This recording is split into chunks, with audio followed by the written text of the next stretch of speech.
Welcome to Double Dose of Raw Talk Podcast, your weekly dose of many discussions and opinions, a show where we get comfortable being uncomfortable. And remember, no topic is off limits. Now let's talk about it. Here we are. It only took us like 4 weeks to I fucking know. do it. But actually perfect timing because there's a new season coming. Yes, Did you see that coming? Because nope. They usually so I don't remember exactly when this second season aired, but I feel like has it been a year already since it aired? Because I feel like with most streaming services, like it's a calendar, almost like a calendar year from the previous season. So I'm like, it's really been a year since season 2 has come out. I guess so. I don't know. I just feel like it's too soon after we had After the Altar. You know what I mean? Yeah. I I don't have know. I have a little bit of tea on that actually. So whenever you want to Okay. get into it, we Yeah. No, we can. are. Well, welcome back, guys, to another week, another episode. Yes. On Double Dose of Raw Talk podcast. I am your host, Miss D, and today, y'all, I even got I have some beverage here. Oh, my wine is yeah, sorry. It's okay. It's all right. Listen, it's okay. We're here. That's what Yes. matters. And for those of you who know that voice, she's back. We have Jade Raven in the house, y'all. I love that. She has been on this platform already twice, right? Twice? This is your third time? Yes, this is my third Yes. time. Yes. And I mean, if I'm going to discuss, and listen, there's a lot of things in life happening, and this is relevant to life. Let me just say that, okay? It's relevant to a lot of things about life. And no, we're not coming on here to give a full review. That's not what this is. No. Because what y'all mofos are going to do, you're going to go to Netflix and you're going to go stream it to see the shit we're talking about. Because why not? I mean, if you want some entertainment in your life, might as well. Yes. But we are going to talk about something that it would only be fair to continue the conversation because it is something that I highlighted before on a previous episode, which is the second episode Jade graced our Double Dose of Raw Talk platform with some juicy conversation, Yes. opinions, some hot takes. We went in on it, right? There is this culture these days. We're just gonna dive right in. There's no other way to do this, right? This is Right. like raw mess of the month. Fuck a raw mess of the week. This is like a whole raw mess of the month because it turns out you guys are listening to this episode the week that season 3 is airing. So Is it this week it's airing? I know that I October 19th. So it's this week. The day that this episode drops, the week that this episode is going to the season is going to air. So it drops and then boom, next week it airs. So on Netflix, Love is Blind season 3 is coming. Okay. That means insane. a whole new season of people potting, but potting in a different way, trying to find love in a matter of like 3 days and proposing and wanting a whole life together. And then everything shit just hits the fan.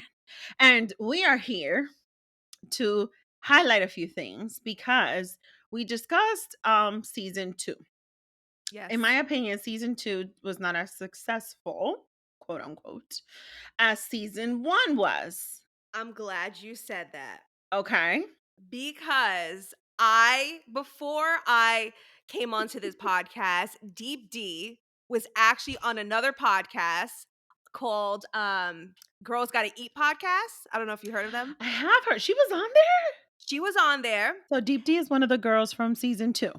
Yes, Okay. who I don't even want to was say his name. originally, yes, they call him Voldemort. So like him who shall not be named. So they were calling him Sheikh Voldemort. Anyway, so she was on the show and she had said that people were calling this season a failure because all the couples got divorced or didn't end up getting together. And she saw it as a positive, how like it wasn't a failure, that it actually everybody had personal growth from it. So because she's looking at it from the point of though the goal of the show is for the couples to get married after not seeing each other and after 6 weeks of getting to know each other, getting married. So that's the goal of the show. However, she felt as though it wasn't a failure because everybody had like their own personal growth from it. What do you think? I mean, your size says everything. Speaking as someone who was with someone for 2+ years, almost 3, and separated 6 months after the wedding, Wow, yeah. and right into divorce, okay? Mhm. You do learn. It just feels like there is a process of learning at the expense of someone.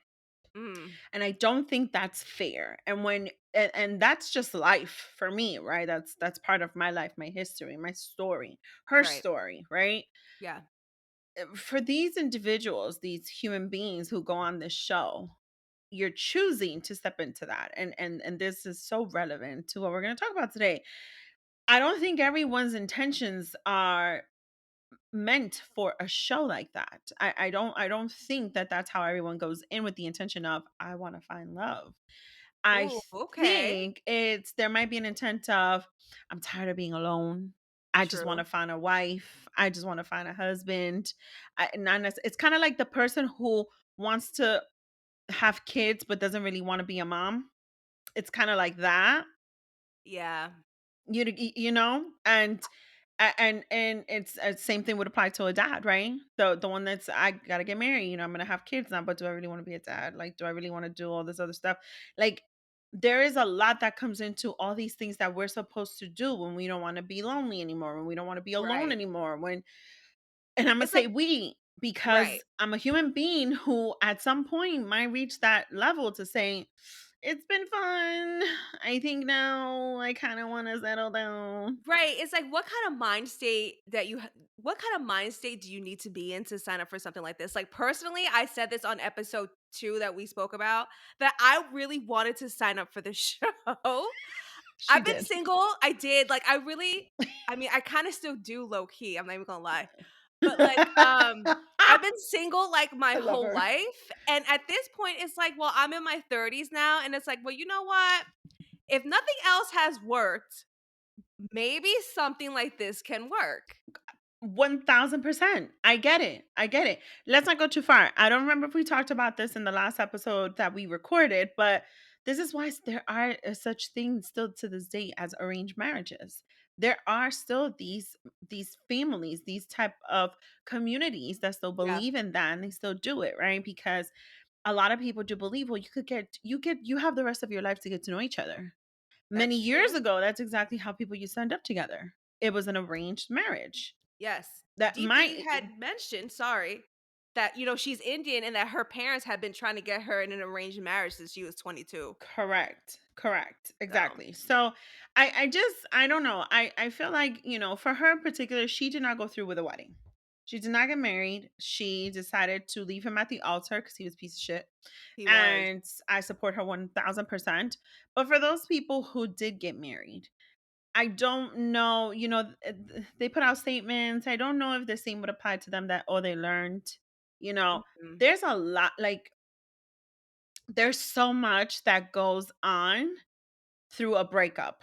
There is so much that goes on through a divorce, whether you knew the person 6 years or 6 weeks. There Uh-huh. is so much. When you live with someone, it's a whole other ball game. When you make plans with someone and those plans don't, you know, go through because the words don't match the actions. Not so much Right. because sometimes plans change, but because the words don't match the actions. It's hurtful. It really fucking hurts. And I don't know if I would say that in this case, there's more so of a learning than anything else. I don't necessarily agree with that. There was an article that went out just this week that was really bashing this show because Interesting. it Okay. was. It was. And if you know what, I should have fucking linked it. And I'm gonna probably link it to the show notes. But it was basically saying like it's pure bullshit. Like there you have these producers who are picking people who think, these like Right. masterminds who think that there's a possibility here of people who can end up together. And then you see people hurt. You see people go through pain. You see people go through uncertainties. And the bottom line is, this is all exposed on national TV. And yes, they signed up for it. Uh-huh. They're not victim because they chose this. Maybe not to the producers in the show, but then it raises for me a question. Was it at their expense? The person who ends up hurt because the other person just went in it to learn something about themselves. Because the other person just went in it to just see what happens. I think that, and I can't speak for these people because I don't know, but from what Deep D had said on the podcast, she said at that point in her life that she had just got out, not, I don't want to say just, but she had previously had got out of a 6-year relationship with someone. Um, and that she was doing a lot of work on herself because she was overweight and she had low self-esteem. So it took her a lot of years to kind of build up this self-confidence and self-worth, right? So Mhm. at that point she felt like, okay, I'm at a point in my life where I feel like I can do this kind of show and find love in this kind of way.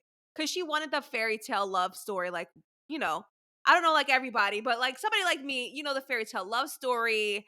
And her I'm with it. mindset, I'm with it. yeah, and her mindset was like, I think I'm ready to find love in this kind of way. Mhm. So what she was saying was, after being with somebody like Shake, and then we'll get into this maybe later. Then with Kyle, she Mhm. learned new things about herself, about what she wanted at a relationship, about herself after going through this kind of experience. So I don't think she went in there going, I'm going to learn about myself. I think she ended up learning different things about herself after going through this kind of situation. So I think that's what she was alluding to. I think, to be fair, Deep D is probably one out of the three that I think really went into this with the best intentions. And Yes. truthfully, she went in it like I bel with her I heart. agree. I agree I with you do think so, 100%. to be Yes. honest. Which is kind of like what pisses me off for her a little bit, that it didn't work out. But listen, it is what it is. I want to go ahead and highlight the couples real quick, just like a Please quick do. highlight Let's of the couples, go. so the listeners can understand why we're going to deep dive a little bit into, the decisions that just people with I mean, they're more or less what, late 20s, early 30s, mid 30s. And I like the fact that a good majority of them are like late 20s, early 30s. Right. So I honestly feel like this applies to all of us. I Mhm. feel that even for us who have chosen, some people are like, oh, I'm not married. I'm going to be 40 and now I'm ready to settle down. Newsflash, you may be in a good space financially with other factors to get married at 40 something. Kudos to you. If you got no kids, that's great. That doesn't mean you're going to have marriage down packed. That's the newsflash here, ladies and gentlemen. That is the motherfucking newsflash. But let's highlight the couples. So we have Ayana and Jared. They were one of the couples that did get married.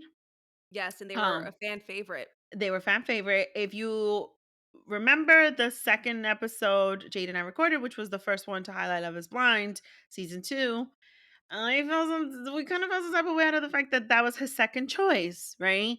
But Yes. to be fair, all is fair in love and war, and we definitely highlighted this.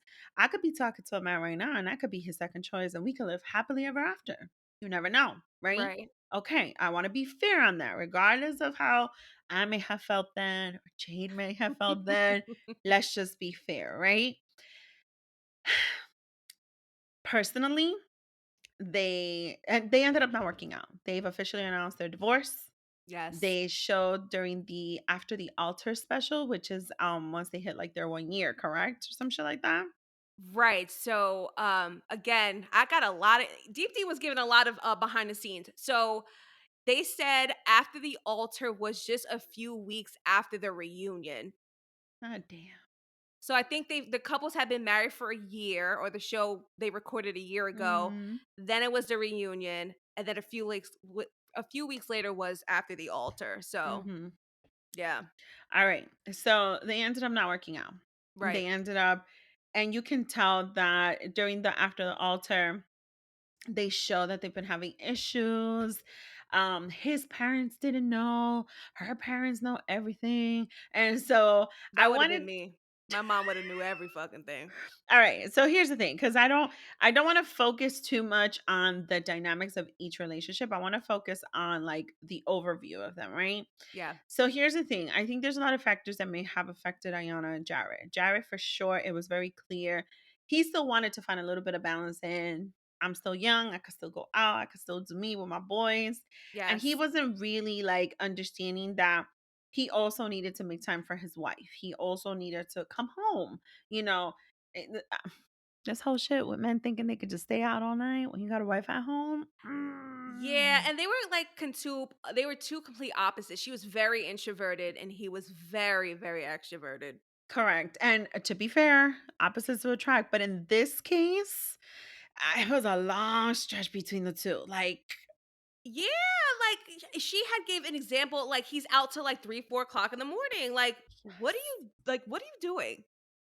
Like me, worst case scenario, he was some woman. Like, what are you doing no, out? no, Like, no, what are you no, doing? no, no, girl.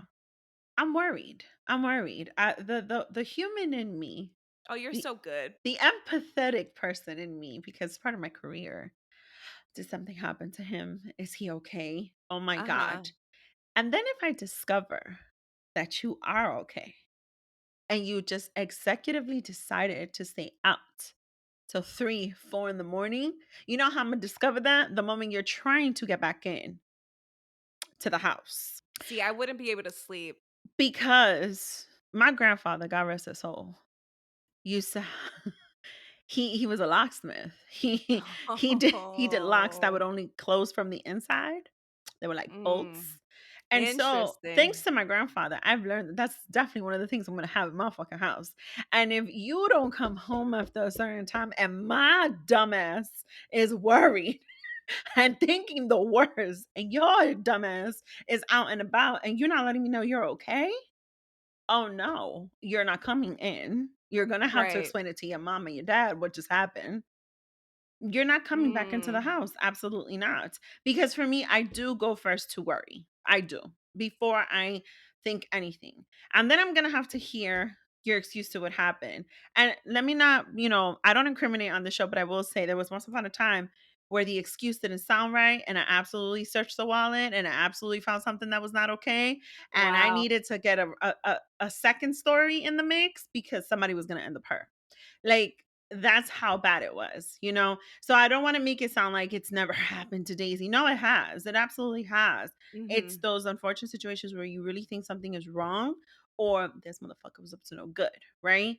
And for Right. Ayana, beginning to the fact that she is such an introvert, that's just a space she was not comfortable in. That's Right. just a household. There was no comfort for her because he's doing his thing and he's not doing his thing with her. Now, here's the thing, based on what I was able to see on social media, I do believe she tried. I I know, I agree with you she 100%. was Yes. out and about with him Yeah. from what they would show. He would definitely share it and show it.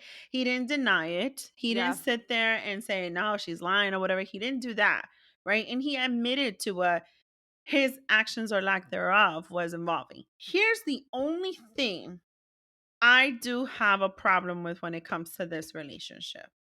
Okay. And I respect Jade for admitting that she said that would be me. She would tell her mama everything. And, I get ladies and gentlemen, ladies and gentlemen, y'all can't be having your family all up in your business. I Y'all get can't. it. I You get it. can't. I My learned the mom was hard my best way. friend. Yeah, I So get it. I get it. I learned the hard way. I learned the hard way what it is to bring your family into the mix. I've learned in a terrible way what it is to have the in-laws all up in your face, all up in your business. They then tend to step over boundaries and shout out to my ex-mother-in-law. And it could get disrespectful. It I'm can. sure. To an extent when Ayana's mom kind of made us a very passive threat to Jared At the um dinner at the table. dinner table.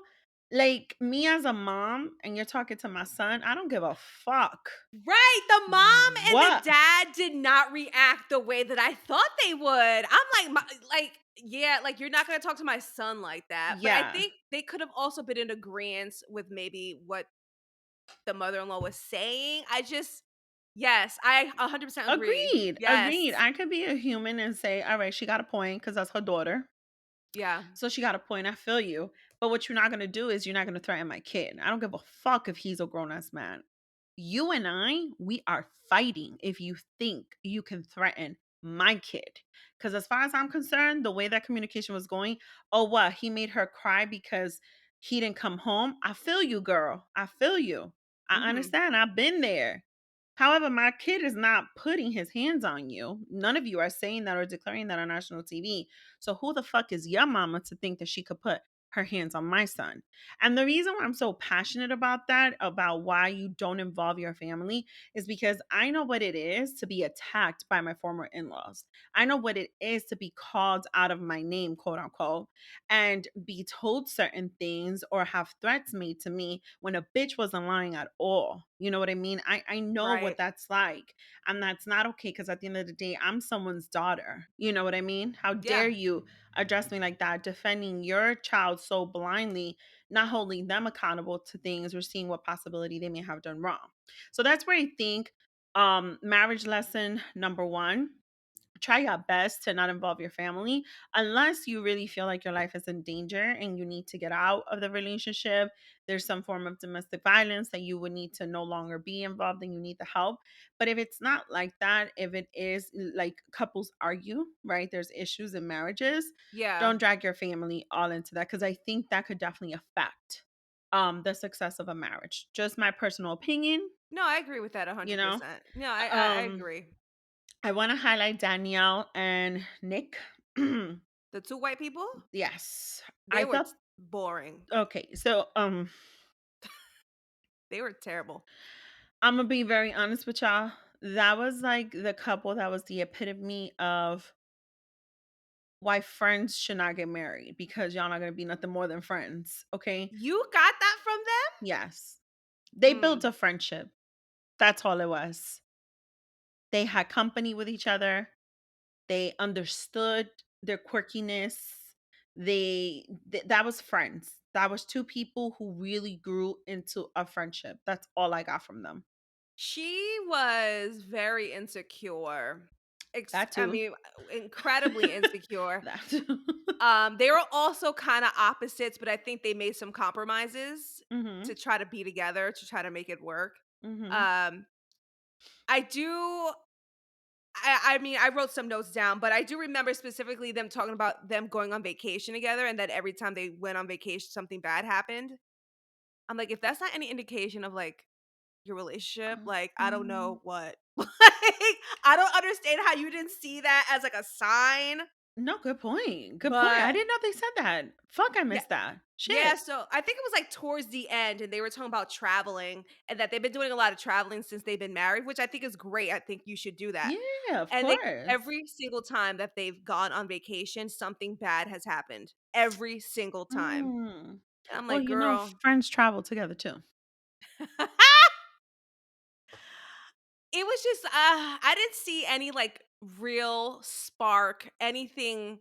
There was, like, no fire, nothing. Friends. Alright, okay, you could be right, yeah. I was just Like like, when you "No." friend zone someone because there was no fire or spark, you're just gonna be my friend. Yeah, they were very bland, like, they were just like, They needed a little bit of seasoning, and they didn't have that. Neither one of them brought their own seasoning. They don't believe in "No." seasoning. And I think I think they were also at a point because 'cause they're both in their 30s, so, like, Mhm. there's also that pressure now when you're in your 30s and, like, Mhm. it's like, I need to get married. But that's exactly what I mean. I feel like a lot of them went into this season with that intention and that thought process. It was not about let me really get to know this person. It was about I'm in my 30s and I got to do this. And that's Right. how I really wholeheartedly felt was the Okay. premise of this season, and this is why it was kind of upsetting. It should be considered a complete failure because the whole purpose, like you said in the beginning, was for couples to get married. And will they make it? That is the whole purpose to Love is Blind. Is love truly blind? And that is going to forever probably be the question, right? Because let's face it, I may not go into one of those shows, right, to find love, but I could find love in a month, meet somebody. who probably checks off 8 out of the 10 boxes that I need to get checked off, 80% perfect to my liking. And I'm going to be completely blinded to the fucking 20% that is not perfect or to my liking. But because of the 80%, I'm going to give this man a chance. That's Yeah. a possibility too. You know what I mean? Mhm. So I think that to an extent, I respect the whole growth, especially for Deep D because of what she went through. Y'all, this poor woman, the that guy, He like, was awful. awful, embarrassed her, belittled her, talked bad about her to her face and behind her back, like a Yes. fucking nightmare. Like, it was just gross. And she's someone that I definitely feel bad for. And I know we have people on the list that I want to talk about before her, but I'm just going to jump right into Deep D and Kyle. So, Kyle was a gentleman also on season 2, just like Deep D. Deep D ended up with an asshole, and Kyle ended up with a bitch. And I'm sorry, I'm gonna call her. I think okay, yes. I mean, I don't know if is she a bitch or like Her another approach. one Her who was approach was bitchy. I think yeah, I think in another one she was in her 30s. I don't think her intentions was genuine. She was like in Mhm. her mid 30s and Mhm. like relationships haven't been working and like she was like, okay, I need to get married. She was one of those for Right. sure. For And she sure. settled on Kyle, Right. knowing that the main criteria for her was religion. And he was Jesus. like an atheist. No, And no. she's Christian. Sorry. Like, what? That's not funny. But Jesus was her guy. Yes, like, Not no, funny. and no, you're 100% correct. I'm like, "How is this gonna work?" He's like, I don't believe it. She's like, oh, okay, fine, I'll marry you. And he was a Bitch, vegan, and she liked meat, and then she was forcing him to eat meat. I'm like, what? "What?" This was all the way wrong. Yes. So fast forward to, after the altar. At the reunion, there was a little bit of like insinuating and flirting between Deep D and Kyle.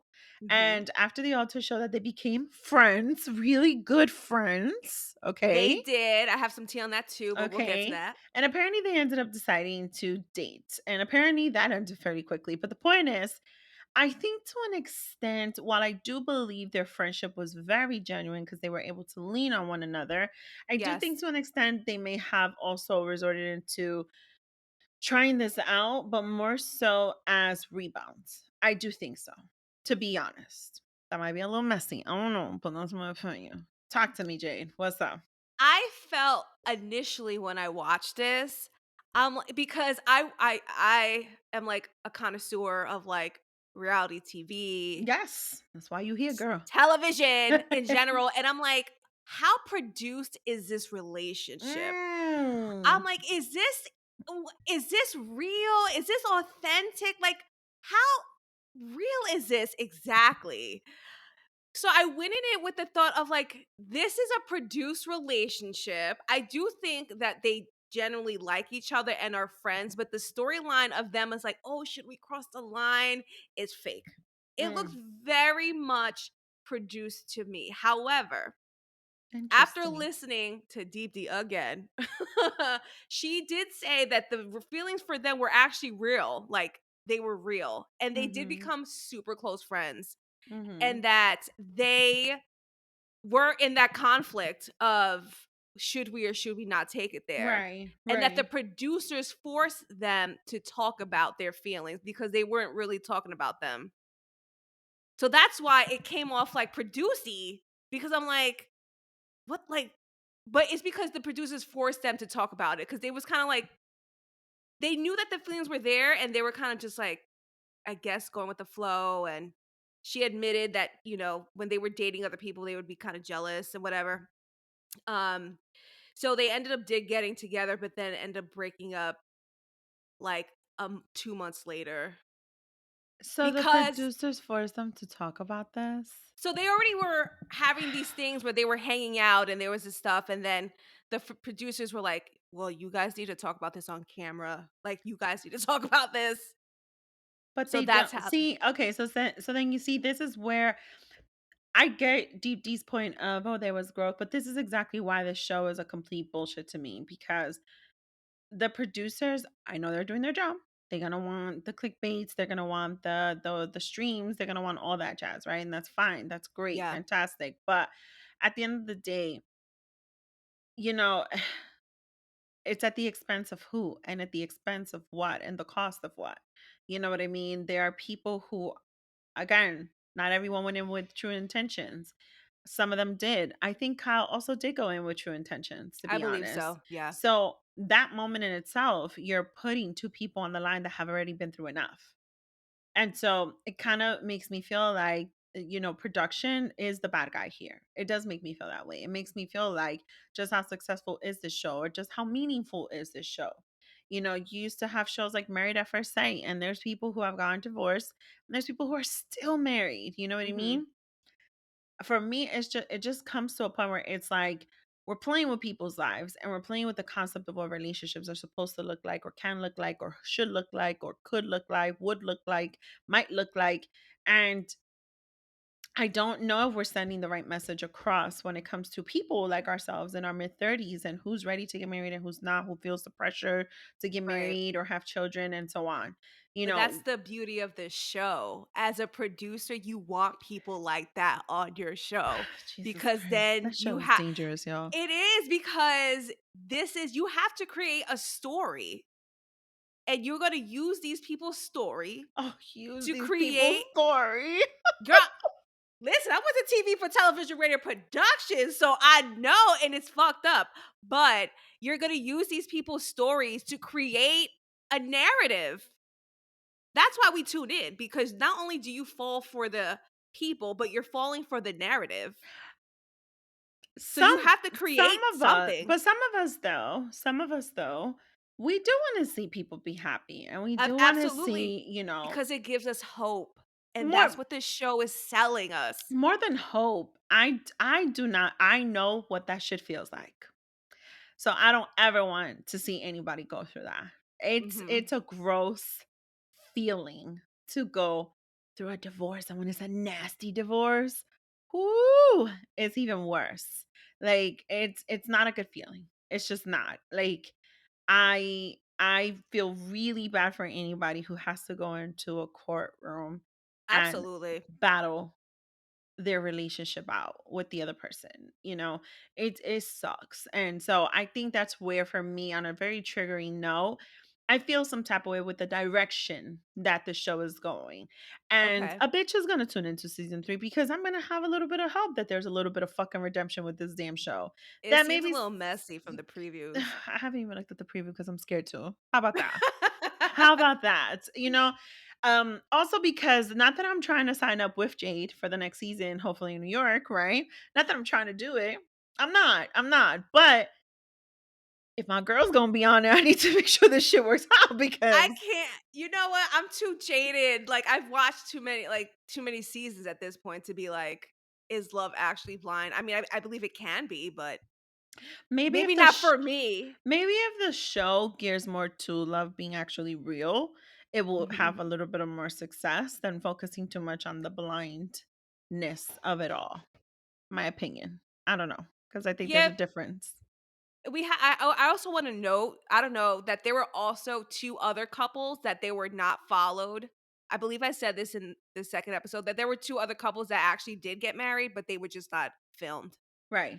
I don't know if they're together or not, but I wonder why they didn't. Maybe they didn't want to continue, that's a good question. unless it's part of their contract. But I don't know. Unless the producers felt that they were boring. Imagine if their love story actually was successful. But that's what I'm trying to get at. What I happened to those 2? I bet you the reason why it's successful is because they told the producers to mind your business, stay out of my fucking marriage, and that's why their marriage was successful. I mean, we don't know, We but it don't. could be a possibility that those 2 couples are probably still together. Absolutely. I want to highlight the breakup etiquette with the next Ooh. few people. I decided to title it breakup etiquette, y'all. I need some of y'all to have a little bit more pride and a little bit of dignity, okay? Especially when you in the same room with your ex, which, with your ex and their new person potentially, or the one that Girl. was still a little messy. Mm, Yeah, I've been in both those situations, in both those type of rooms. There's a way to have etiquette, because at the end of the day, nobody should ever see you sweat, and your chin shall remain up agreed. always. Okay. There was a couple, Natalie and Shane. who made it to the altar, but she decided not to get married because they were also very tumultuous at one fucking point. So you thought, Jesus Christ, there was just so much going on between the two. It was just too dramatic for me. It really was. I'm not even gonna dignify it by saying it was passionate because that shit was not passion. That was just drama, my opinion. Girl. Okay. But she decided not to get married because he said some horrible shit to her the night before the wedding. Turns out they still tried to like see if it works after that. But one of the things that is a huge factor into this is that there was another girl who essentially Shane was considering. And this girl did not really consider Shane until she found out that he proposed to Natalie, and that is Shayna, who was also there. Ding, ding, ding. Shayna was Kyle's. Okay. And Yes. this is where it's full circle, guys. Shayna ends up not marrying Kyle, but supposedly, while Natalie did not accept to marry Shane and they were still seeing each other, allegedly Shayna was all up in those DMs and there was like stuff going on, and Natalie supposedly felt betrayed. Allegedly, yes. Allegedly, and there was DMs but nobody seen them, and there was text messages but nobody screenshot. First of all, we live in an era right now where you're not gonna tell me, oh, I saw they DM'd each other, but bitch, you didn't take screenshots. You didn't take pictures of that shit. You Thank you. bugging. Thank You bugging. you. Like, how You you gonna bugging. incriminate him and you ain't got no evidence talking about you saw it? She Okay. lying. She lying. I want to be fair on this. Y'all know as just as much as I know. If I'm gonna say I caught you on this, you bet your ass everybody's gonna see it. That needs to fucking see it. Starting with you, and I'm gonna have fucking screenshots. I had receipts of text messages back when you could not screenshot because I took a Yeah. picture of the phone from my phone. That's what the fuck I did, in Yeah. case anybody wanted to delete something. So I'm She had just no saying. receipts. I'm just saying, with Natalie in particular, I think what we saw was not growth at all, to Deep D's point. I think we saw someone who was just stuck Girl. so much on what could have been, and to an extent, and maybe this is not going to be everybody's opinion if you've seen the show, but this is like your classic bitter girlfriend, ex-girlfriend, who just wants to continue being petty and victimizing herself, because at one Thank point you. I'm I was glad just you like, said you it. have to stop. Like, you Yes. cannot possibly think that you can move on with your life and be this disgustingly petty. Yeah, she was playing victim the whole. I'm like, girl, there's two sides to everything. I'm not saying what Shane supposedly said to you was correct. Right. According to Shane, though, she had kind of egged him on a little bit. And I Mhm. believe she poked the bear and then he Mhm. reacted. Mhm. And then she kept saying, I've been protecting him. At the very end, she's like, I've been protecting him this whole time. And I just have to move on with my life because I can't. I'm like, girl. It's been like a year already. When people say I've been protecting him or her, I need people to understand words mean something. We have to be very wise with the words that we choose to use.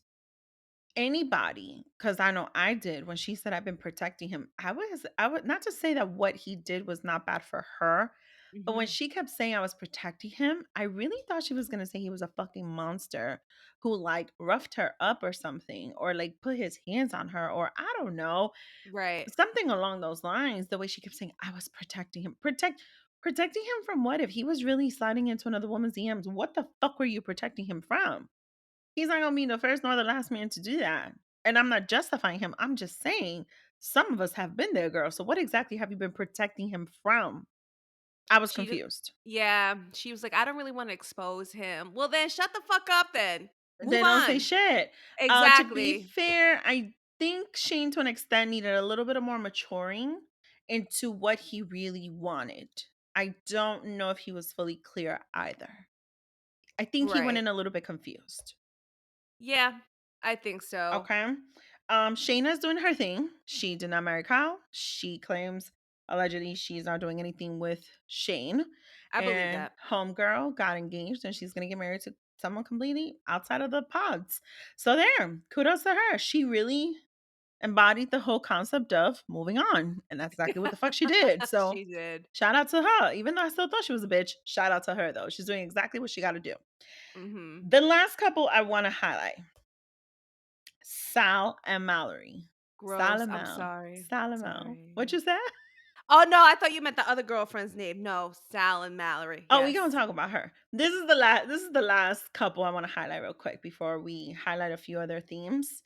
Salamel, they they ended up choosing each other. Fun fact, there was a point that Jared, that was his first choice. Mallory was. Remember, Ayana was the second choice. Yes. But Mallory went with Sal. Looking back on their relationship, even before I figured out, well, we all figured out what allegedly really happened between them. I don't know if Sal was really in it to be in it. I really question it now.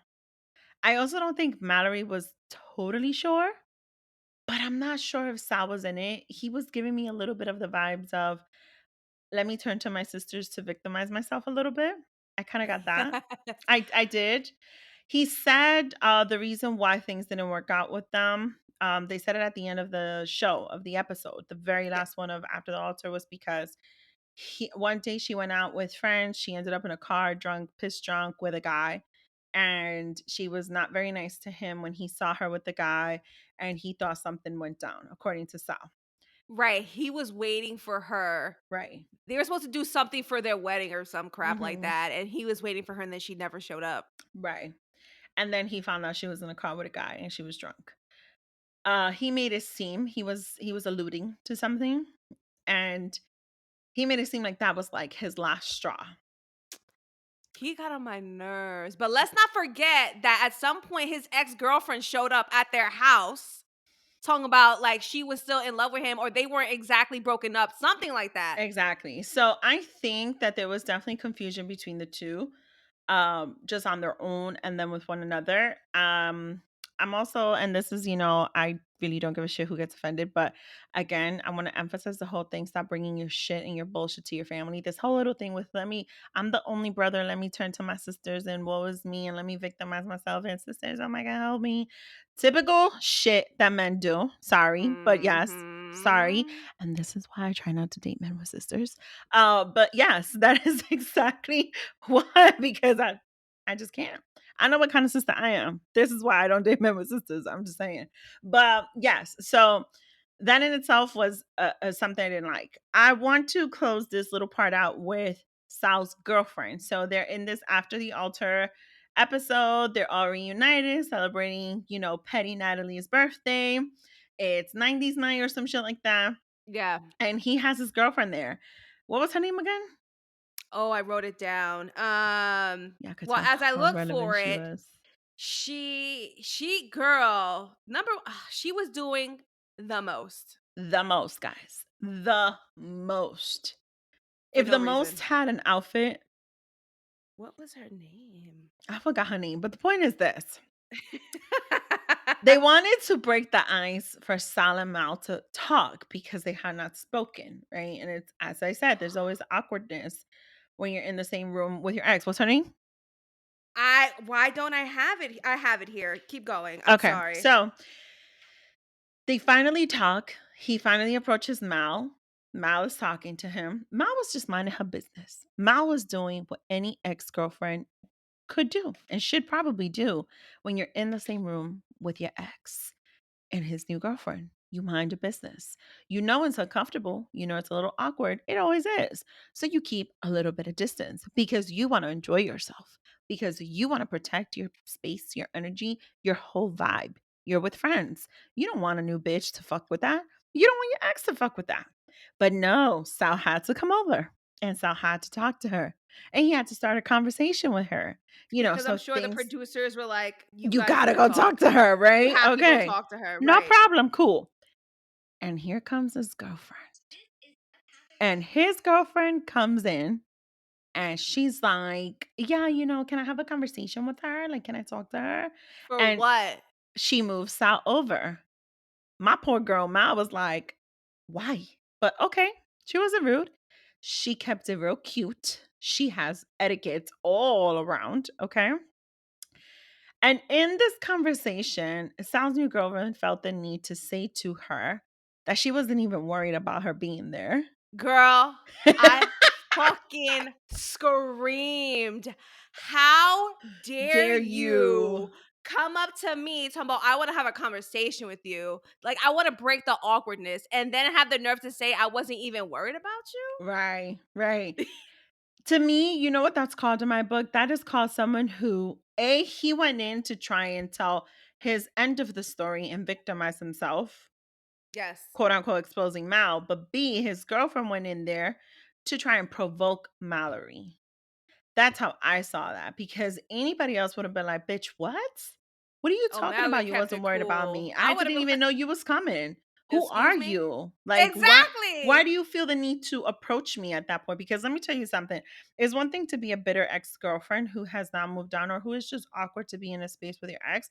It's another to have the new girlfriend feel that because she's just the new girlfriend, she could come and try and size you up, and she could try and approach you and say some dumb shit to you. And that's where I feel like love is blind, and the whole purpose to this show, even in after the altar, whatever the agenda is that the producers have, they're losing the whole touch and the whole purpose in my book of what this whole experiment is with people falling in love in pots. Just my opinion. That's where I think that's what kind of like sealed the deal for me, where I'm looking at Love is Blind a little sideways. Well, yeah, I because if from what I can remember, season 1's reunion wasn't this involved. It was Like I not. think it was just one episode. This After the Altar was 3 episodes. That's Yeah. completely unnecessary in my opinion. Mm-hmm. Like it didn't need it just felt like a fake thing to get them all together just to just to put a bow on the season. Like that's when I'm like, okay, so this is no longer an experiment. Now this is like a reality TV show. Exactly. There we go. Boom. Boom. That's it. That's the one. That's the one. It was Because an what experiment and now it's become just for the shits of drama. That's what it is. And right. I'm having a hard time with it. I'm disappointed in the fact that it's be I mean, there's a part of me that's disappointed because I want to believe that like you can find love this way Of as somebody who's like a course. I'm a hopeless romantic. I Yeah. fantasize. But I'm also like in love with as someone who likes TV, who's like in love with the fact that s- somebody has created a television show based on the hopes and dreams of millions of people trying to find love The way and you said that. has decided To to fuck with everybody's mind. right, like it's crazy. It's not like they called it a social experiment. It's moved beyond a social experiment.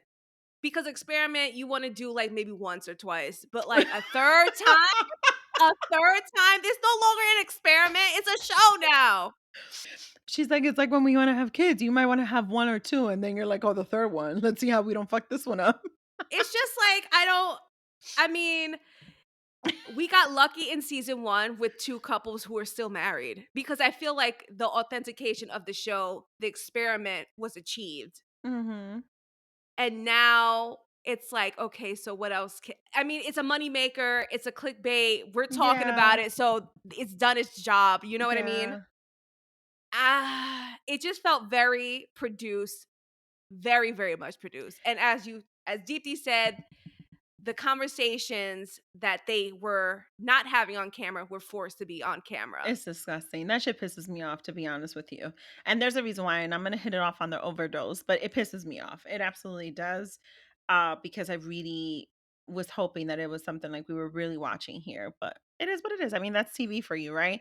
That's production. I mean, thank God they're not, are they like even casted, or it's like, qualifications? Like it's not like an actor here auditioning. That's a good question. So I remember when I was gonna sign up for the show. Wow. Jade So is like, let me tell you the behind the scenes I well, know. I don't really know because I know that. Do you remember when Netflix had like that big casting call? Yes. Like they were casting and you could be on any show. Yes. So Love is Blind was one of the shows you could sign up for. So I'm and you had to like take a picture, fill out like a questionnaire, and then I guess they call you. And then you had to make like a 1 minute video. What? So it's an audition process, and then based off, the levels of interviews, I guess that's when you get on the show. But I don't know personally, but I remember when I was trying to sign up, like it was a whole survey I and love how Jade is like, I was totally trying to sign up, and no, this I is what I really know. I was love it. because they were looking for people in New York City. And I I'm like, know. You're like, I'm here, y'all. I'm here. I don't know what stopped. I guess I got like scared. I'm like, I don't know if I could really be on this show because I know for Well, me, love is not blind. you So have to have balls to do something like this and to televise it. I mean, you need a good set of balls for it, honestly. you need confident girl because Some I'm not the people do one. it for the interest of being on TV and hoping that they go viral. Other people really do it because they really are going into it with the real intention, you know? So Yeah. that's why I think I'm having a hard time with this. Also, I'm going to throw out the question in there, not throw it out, but I'm going to put it out there, the question. Then do we think, based on what we know with season 2 and what fucking messy shit season 3 is going to come with, I have to go watch the trailer now, guys. But do we think that these reality TV love shows, right? The reality love TV shows, are they the real toxicity that is going on in today's society when it comes to Oh, love? is it like reflective of what's going on now? Yes. I don't know if this show in particular is Okay. because you're going into this not seeing the other person. Like nowadays, you have so many dating apps and social media. Like you're forced to, even if the pictures are fake or doctored or Wow. filtered, like you're seeing somebody, you're seeing something. Mm-hmm. So your initial reaction to swipe left or swipe right or to match to somebody is based off you think they're cute, right? Mm-hmm. And then I don't know about you personally, but I feel like when you're on a dating app, oh, this person's cute. Now let me read what they're about. You don't Oh, read, you know what I mean? is Because if that you don't, wait, is that your approach? probably this is why I'm super single because Wow. it's like, oh, he's cute. Okay, so let me read what he's about instead of like, all right, let me read what he's about first, and then do I like what he's about rather than like, oh, he's cute.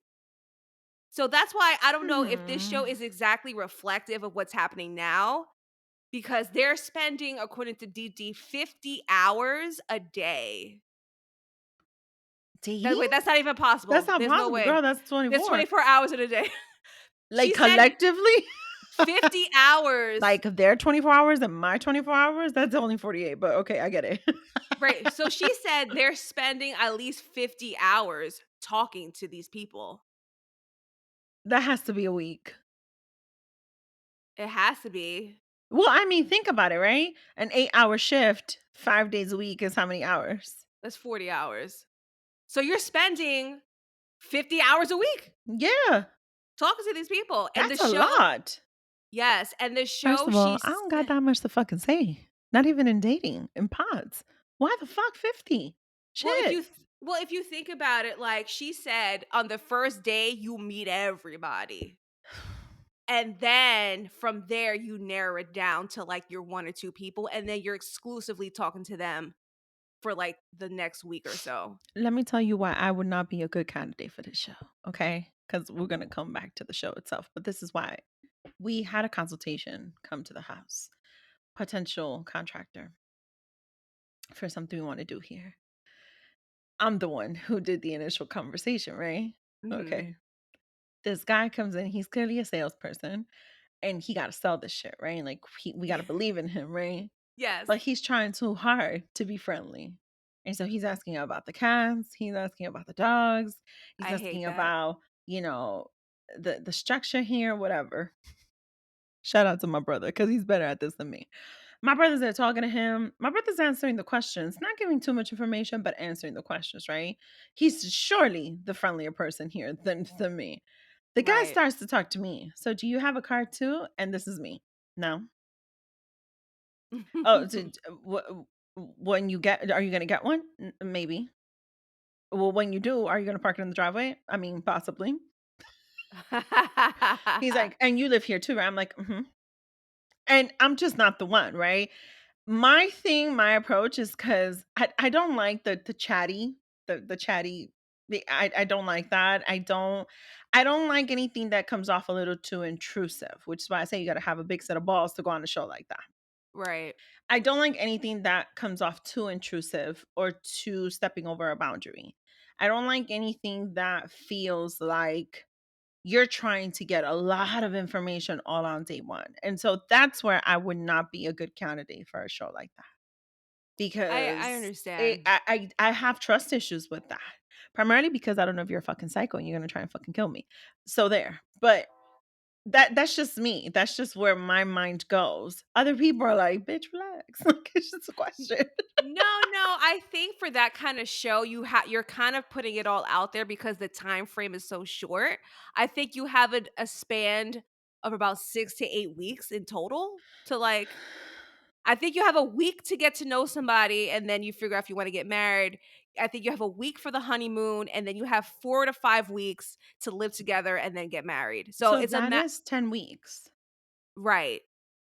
to make a decision if this is the person you want to propose to make a decision that is this the person you want to marry. That is 10 weeks. That is a little, not even a first trimester. Like that's very short amount of time. Yeah.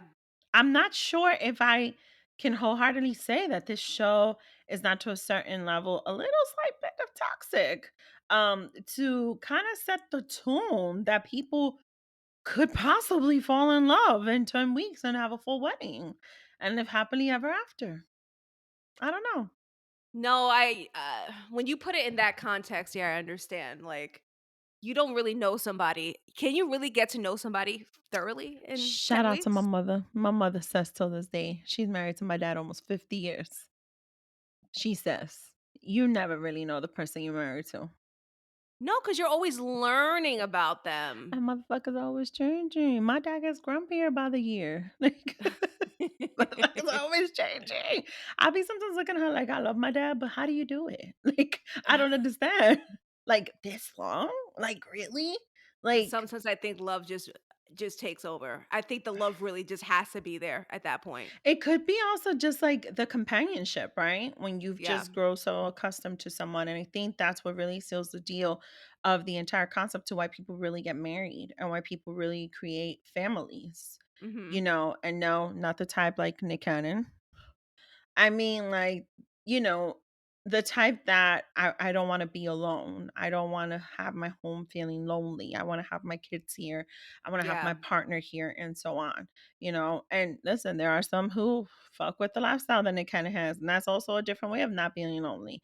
But I'm really talking about the ones that, say the people who don't really come from families and they want to create a whole big family because they don't like the feeling of loneliness. When you think of growing old, you think of I don't want to be alone. Yes. I don't want to grow old and be alone and feel lonely. There's a friend, it's so funny because I told him today that I had quoted him in a previous episode, but I don't incriminate people, so I didn't say his name. So I'm not going to say his name today either. But today we were talking about like, imagine growing old and you're by yourself. You have no one. You have no family. And this That's was not part of terrifying. like the little script, the little, not script, the little agenda that I presented to Jade at all whatsoever. It just so happened today he was on a job and he saw someone who is alone. This person has no one. And he shared it with me. He said, yo, imagine if like that was us. Imagine if like, yo, like can you imagine that feeling that you really have no one? And when you put it in that way, right? Yeah, I can see why, toxic or not, people may resort for a show like Love is Blind. People may resort to that extreme courageous measure of going through 10 weeks to see if they find the one and taking a chance and a risk at that moment to see if this could be it for them, you Right. know? And I get it. To an extent, I don't get it, but to an extent, I do. So Um, then like so then what's the difference now between like the arranged marriages back in like the old days and then these people are still married? okay, Like what so is the difference? Cuz it's essentially it's the same thing. so this is a good question. I've never had an arranged marriage. Well, marriage number two, there was an agreement, an arrangement. I'm not gonna say what it was, but we knew what it was. Anyway, Yeah. the point is, I worked for someone many years ago. I think same culture and background as Deepthi. Mhm. And he was in his I want to say late 30s. I would have to text my friend because she ended up working for him too. And he was like running the company. And this is back when I worked in the garment district. Yes, there was a point I worked in the garment district, like the fashion district. I shouldn't say garment, the fashion district. I was the person who we were checking like the swatches of like the clothes Okay. that we were producing, right? And so he was like the owner.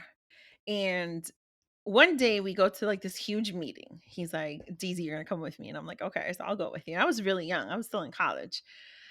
I'm 36, y'all. And we're going in the car. And he's smoking up a fucking cigarette. And if you know me, I hate fucking cigarettes. But Same. he's like, I'll put down the window. So, you don't smell like cigarette. Bitch, I'm smelling like a fucking cigarette. Now my mom is going to think I'll smoke a cigarette. But whatever. So we're going and he's like, "I have a project for you." Okay. And I was like, "Okay." And he's like smoking and he's driving. He has like a little Toyota Camry. You would never think he was like the owner of the fucking company. He had like a little Toyota Camry. He was handsome though. Don't get me wrong. Like the way he presented, even though he looked like shit half the time, but he was handsome and you could tell. Like he had Yes. looks on him, right? And then he's like, "Okay." He's like, "When we get back to the office, I'll show you. It's 3 binders." And I said, "Okay, fine, no problem." So we go to this big meeting. I'm his assistant for the day. I'm bringing the stuff, whatnot, whatever. We do what we gotta do. And we're driving back to the office. We got upstairs. So he's like, "Daisy, come to my office. I have to show you the binders." So I'm like, "Okay." So I'm here thinking we're picking swatches. I'm here thinking this is gonna be a new line and whatnot.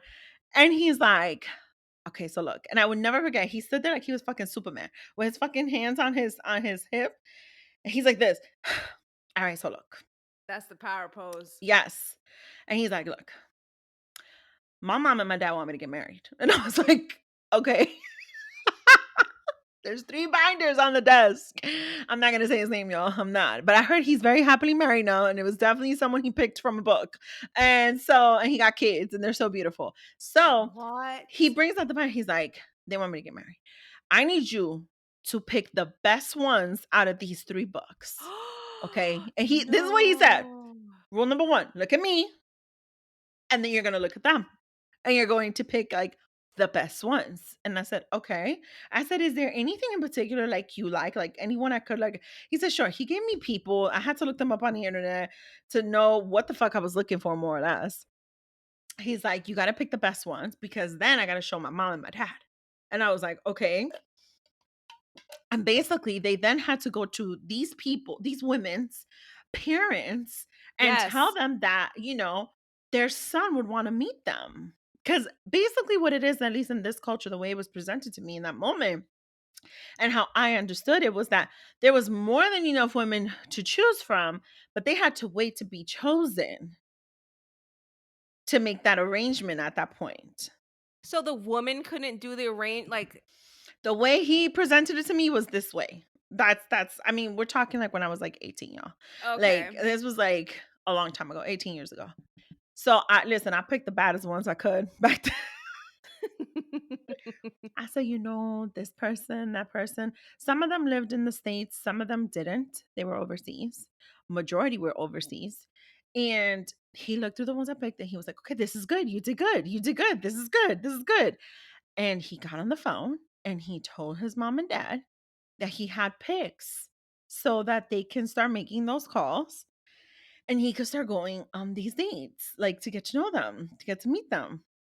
My question to you is why didn't he want to choose them? He didn't have time, girl. He had meetings.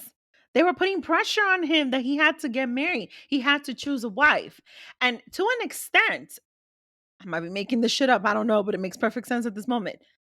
The company might have been on the line at this point. The point is, he needed to get married. He needed to settle down. He needed to show and have an indication that he was ready for the next step. That was it. That was the pressure that he was getting this whole fucking time. Did he marry any of the girls that I you don't know picked? if he married any of the ones I picked, but I had a friend, shout out to my friend, she knows who she is, who kept working there. And I do believe he ended up like meeting someone. I think it was arranged. He had children, beautiful kids. Oh.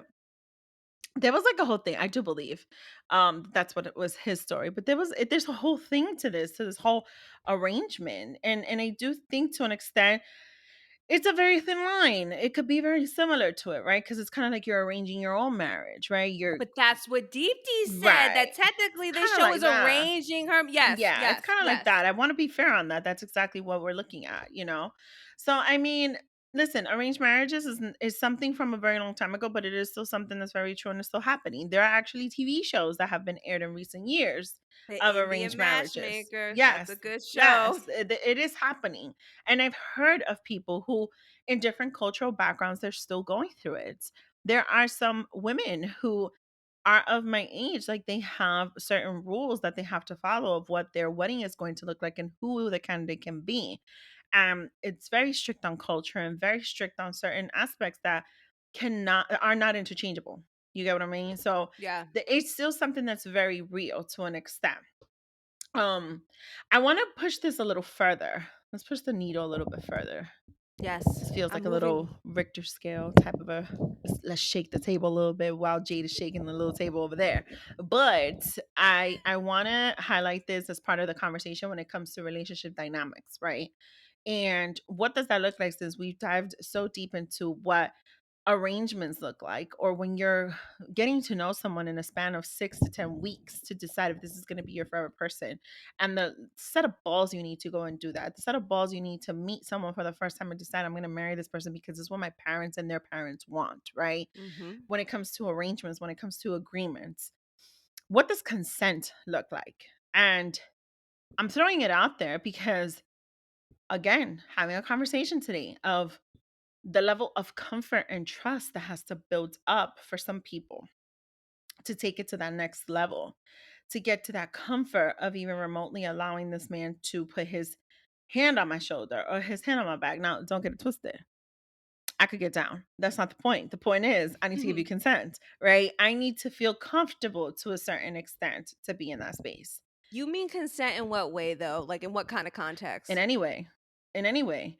It's kind of like, you, is 10 weeks enough time to build that level of trust where I can go into this person's personal space?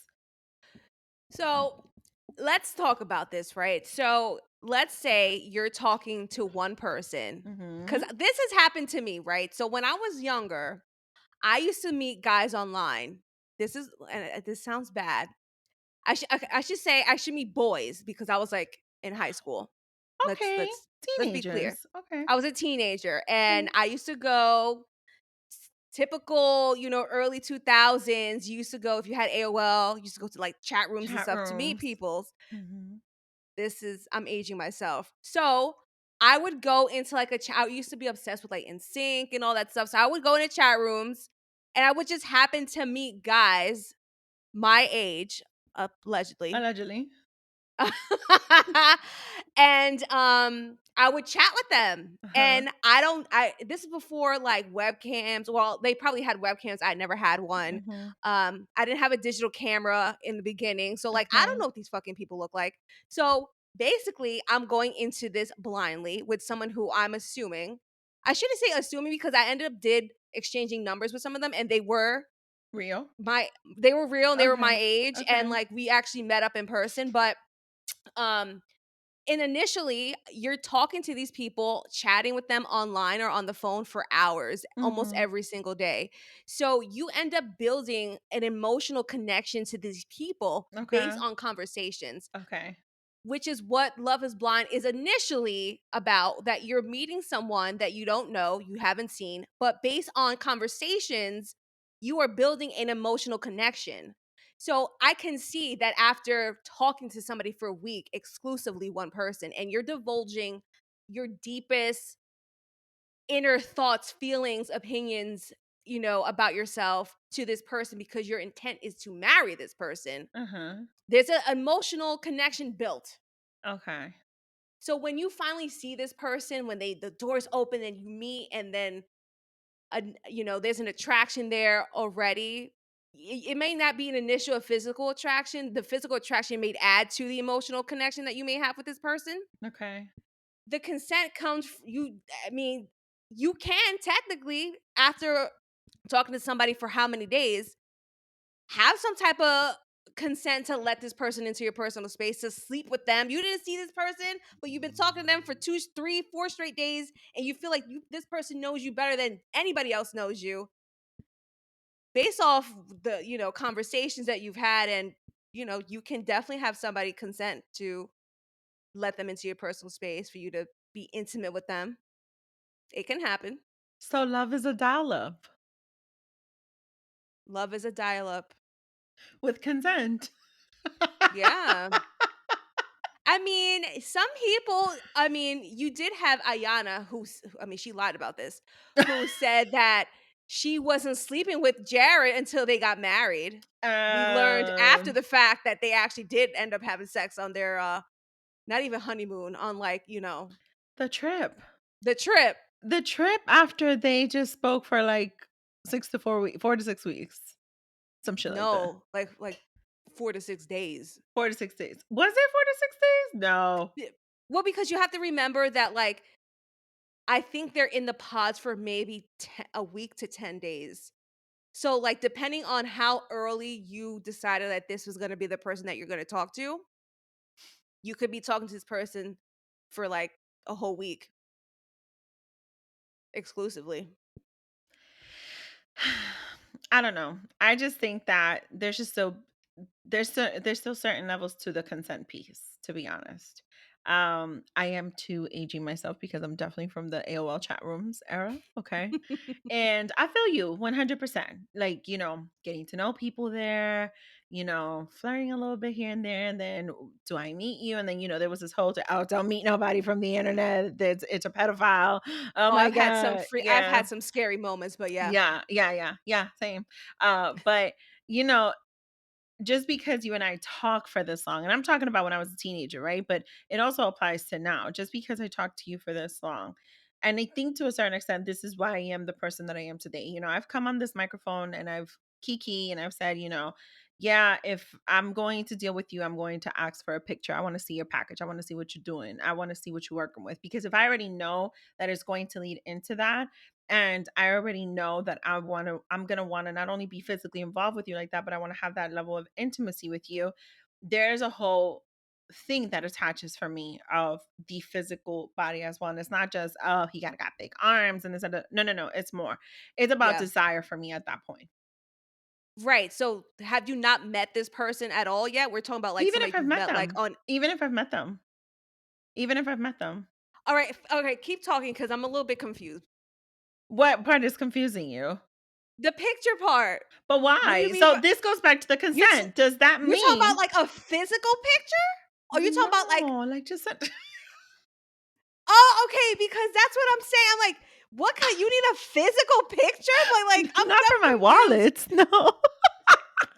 The That's fuck? what I was I don't I'm need like, you to "Why does give she me need a a?" picture with like your name in the back and a dedication. That's not, What is like, what not for did the you mean by, wallet. like, she needs a Surely not for my picture? office. Oh, okay, I No, understand ma'am. now. No. I misunderstood. That's okay. I'm glad we cleared that up. It's a valid clarification. No, not in that sense, but yes, in the sense of, for me, I take it as that is part of the consent, is asking for certain things. It is asking to become that level of intimate, is asking for that consent of yours to become that level of physical.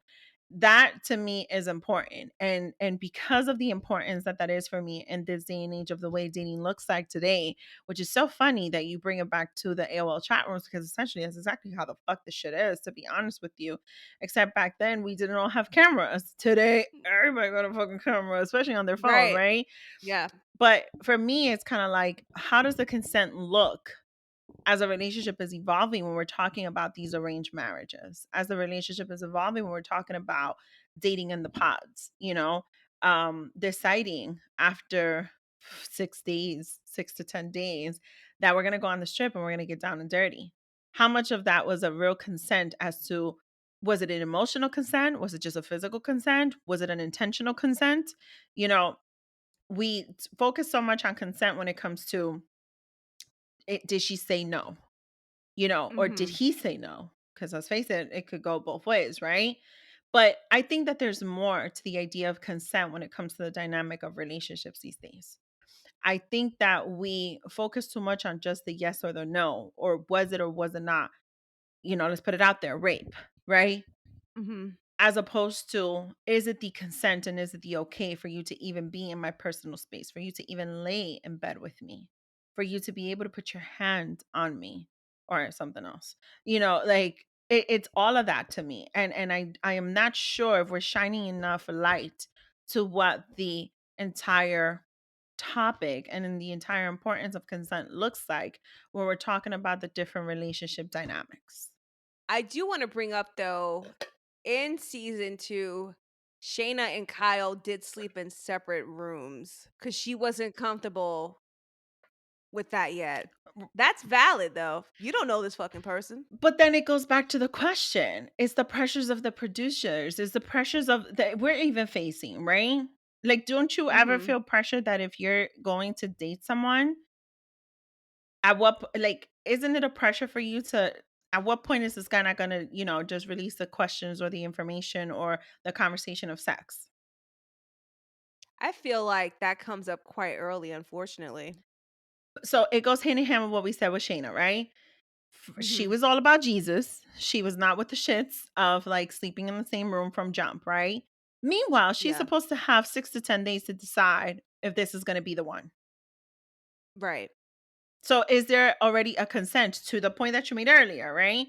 Is there already a consent in the fact that I'm sharing all these conversations with you? I'm having all these shared moments. I'm sharing secrets with you. I'm getting to know you, all the stuff. So, does the consent already come in that Like, automatically? is it implied? Right. That's where I'm talking about when it comes to consent. And it begins with something as small as, oh, let me get a dick pic. It begins as small as, oh, let me see what you're working with. It begins as small as that to something even bigger. Hell, girl, don't even ask me for that shit. Listen, it Don't even happens send. though. Yeah, don't just send me something like that. That's You gross. would prefer to ask for it? Okay, so if we're dating and I like just don't send me a dick pic though. Like just don't do that.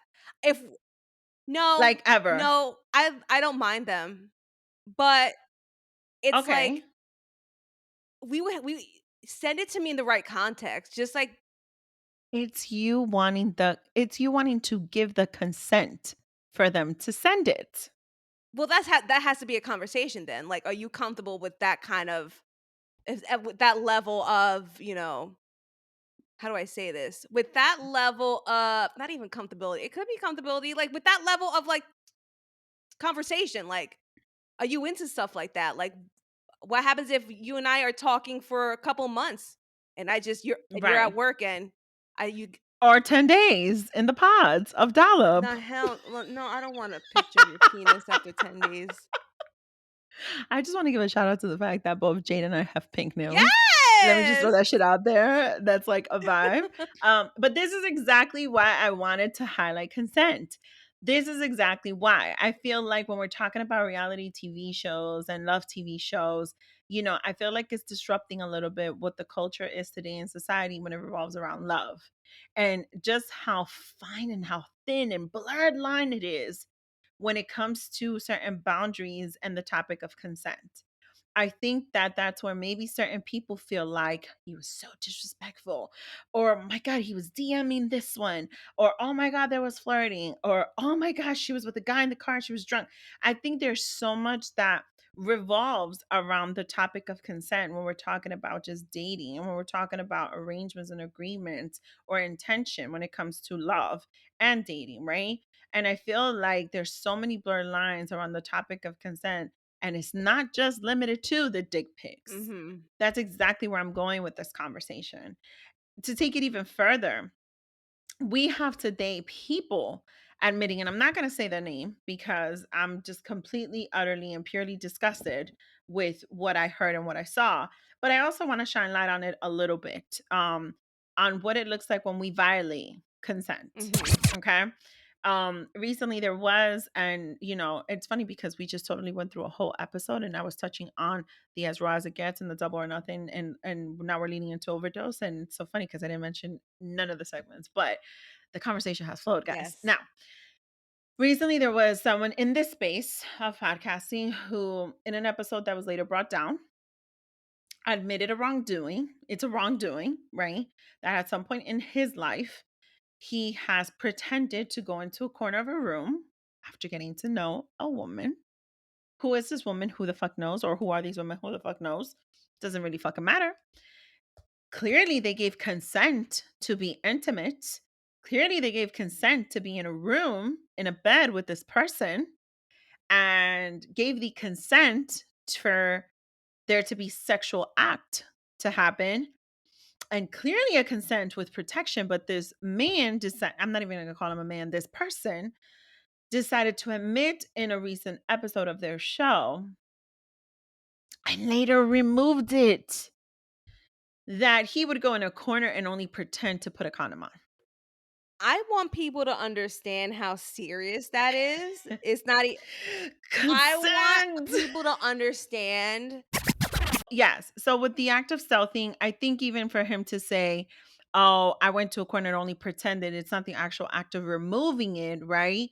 Where if by definition we say, or by, literal term, "Oh, I saw him put on the condom, so therefore, he took it off," it's wrong. But also misleading or lying to a person of using it and wearing it when that's what they consented to, it's also morally wrong. And this is how far I wanted to take the whole topic of consent when it comes to the world of dating these days and the type of relationships we are seeking and for what intentions we're doing it, right? It's not to put fear in anybody, right? It's not to say, oh my God, this is what's going to happen to you if you go on a TV show or if you're dating for the wrong intentions. No. The fact is that the world we're living in right now, in this culture of dating and relationships, again, this is where I go back to the point that I don't know and I don't believe that everybody's going in with the right intentions of finding love or being with someone for the right reasons, and not so much because I don't want to be lonely or I don't want to be alone. I get it. Don't get me wrong. We get it. We get the whole fear behind that. But to think that someone might go ahead and violate your consent, to think that someone might violate your body along the way, because why? Because you really don't know them, because they really don't know you or really don't give a fuck about you. Those are things that to me absolutely do matter and is of a concern. And this is why I wanted to tie in the consent piece to this, because I can only imagine, knowing the fact that we know who this person is. I'm not going to say who the fuck he is, but the fact that we know who this person is, the fact that we've seen certain allegations towards this person, the fact that we've seen this person in on TV and in media, right? The fact that we know that there are stories tied in with this person of just their treatment towards Mhm. women, and the fact that we've seen this person be in long-standing relationships and what it appears to be some short-term fixes, Yeah. right? um it puts into question so much what one individual's definition and understanding of consent looks like when it comes to, in general, a woman's livelihood, heart, love, and body. And that's where I wanted to tie all of this in when we're looking at intention, when we're looking at our understanding of a consent, when we're choosing to, turn our life around with a person, whether it's within a matter of 6 weeks or 6 years, you know? And there's so much to have to highlight on that we turn a blind eye to too much because we're probably going into things for the wrong reasons or wrong intention. That's my end note on the consent because I had to throw that shit in there. Now we're gonna go into the last segment, the official last segment. Hey. We were at the end, and with the overdose, we always highlight something that we are overjoyed with or completely over it. So, is there anything you just want to close the show out with? This was a good conversation. Thank you for coming on here to discuss reality love TV and regular, degular, schmegular No, people. you really Like, I've been if you are following me, in true Jade fashion has taken a very long hiatus. I've just been like I haven't been in a good place to record. So this has yeah, definitely helped me get back and get inspired to record because I love this. I love this so much. yeah, So, yeah. I want to say that's like my high right now. It really Oh, is. I had yay! girl, it was to the point where I didn't even know where my microphone was. That's how long I haven't recorded. And I'm like, where's my microphone? So like that was a little bit No. disturbing. But the fact that I'm here with you talking, it definitely sparked that fire back. I got some words of encouragement the other day. Like, so, I'm very happy to get back on the mic. So that's very exciting. And I'm over this Yeah. heat in my apartment. Y'all, the heat in my office. Lord sweet Jesus. No, I'm Lord free. sweet Jesus. See, it's hot in your apartment in your office, but it was freezing in mine. And then I come home and it's a sauna. I don't control the heat in my apartment. Well, so I don't control the heat in my apartment either, and I certainly don't control the heat in my office, but y'all, the Bronx and these buildings, they don't all be functioning. But let me tell you, I'm right over the fucking furnace, I think. And Lord, my office is a fucking sauna. And I'm just like, a bitch's hair, like the little wavy curls is coming in. Like, what the Yeah. fuck? Like, this is a fucking problem. I can't have this. Like, I be getting frizzy hair and shit. Like, it's a problem. So yeah, I feel you on that. To your high, I am so happy that there was motivation in this. You know, Jade's background is with a podcast called In True Jade Fashion, and she highlights all things TV, media. Yeah. Her expert opinion. My But yes. I want to say this. I don't, as much as I'm here talking so much shit about Love is Blind and a lot of these reality TV shows, and as much as I could talk shit about the messaging, right? Because, we got very impressionable people out in society, y'all. And some of us have not had the best of luck in dating either, right? And not to say that these men are watching these TV shows, but some of them must be taking notes. I don't know. But the point is, I do think there's a certain level of truth to a lot of these reality TV shows that we can definitely look at and dissect Yeah. and make sense out of. And that's something that Jade has done so effortlessly with plenty of shows. So it's exciting for me to hear you say that it is a bit motivating to you and it's been a high for you to come dissect season 2 of Love is Blind with me, and just how impactful that could be and how relatable that is to people like us and just people in general who are in the same space of not dating pods but dating pool and dating streets. Yeah. And to what extent, when you have someone on TV saying, "Oh, I'm not having exposed him," and this, that, and the third, That's you so know, corny. that's why I said what I said before. Those are very dangerous words, and we have to be cautious when we use words like that, you know, because of what does going too far look like. And this is Right. exactly why I wanted to highlight the topic of consent. All right. Well, this is where you tell people where they could follow you. Again, your high is officially my high for the show. And I'll add another dose on the high and something that I'm overjoyed with. By the time you guys listen to this, I would have already gone away to Connecticut to support Neo and his new child support case that's going on because, he cheated on his wife and whatnot. I'm going to go see him perform. Also, Music Soul Child and Jay Holiday. So it's going to be a vibe. Can't wait to dive a little deeper into that experience because I'm a 36-year-old woman still living in the heart of an R&B head, and it's a whole vibe. But by the time you guys hear this, I would have already been at the concert. But it's a whole vibe for me, something I'm definitely looking forward to and can't wait to share with you guys. Jade, could you tell my listeners where they could go follow you and see? I'm sure you're gonna come back on IG Lives or IG Stories with your dissections. Please. Yes. You can find me on Instagram at In True Jade Fashion, one word. That's where I have my podcast page. You can find me on Apple Podcasts, Spotify, Google Play, wherever you listen to podcasts of In True Jade Fashion. And if you want to follow my personal page, that is Raven Gem _. And I follow her. And you'll see everything in the show notes as always. And this has been another week and another episode on Double Dose of Raw Talk Podcast. I'm your host, Misty, and you guys will tune in next week. Bye. Bye. Don't forget to follow us on Instagram and Twitter. And we are live on your favorite podcast streaming platform. Make sure to tell a friend to subscribe, rate, and review. Talk to you later. Bye.